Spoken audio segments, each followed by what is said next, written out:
La liaison du roi Charles III avec Camilla Parker Bowles, aujourd'hui reine consort, n'a été un secret pour personne. Mais une autre histoire cachée du fils de la regrettée Élisabeth II a fait bien moins de bruit. Une autre maîtresse secrète du roi Charles III, qui était très proche de Diana. Tout comme la mère de William et Harry, Lady Dale Elizabeth Tryon partageait donc le lit de Charles. L'une était l'épouse officielle, les deux autres, ses favorites, toutes deux mariées. Camilla et l'Australienne Lady Dale étaient au courant de l'existence de l'autre.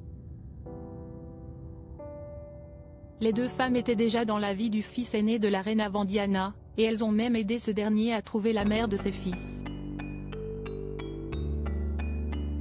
Dans la fin des années 1970, le désormais roi du Royaume-Uni avait demandé à Dale et Camilla de l'aider à se trouver une épouse, rapporte Gala.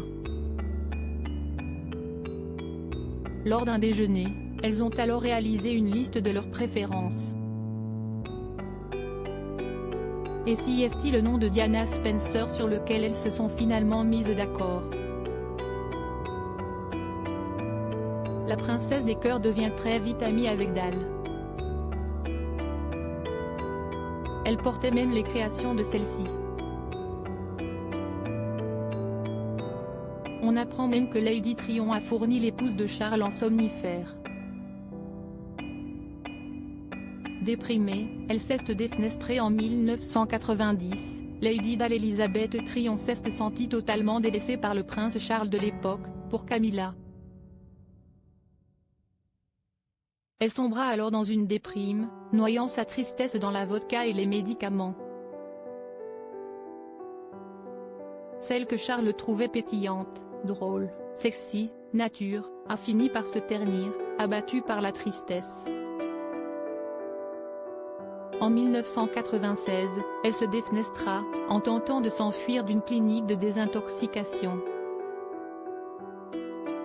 Elle en sortit avec la colonne vertébrale brisée, ainsi que le crâne et finit en fauteuil roulant. L'Australienne a été par la suite anéantie par la mort de Diana le 31 août 1996, et elle mourra à son tour, 9 mois plus tard, en contractant une septicémie à la suite d'une opération bénigne, à l'âge de 49 ans.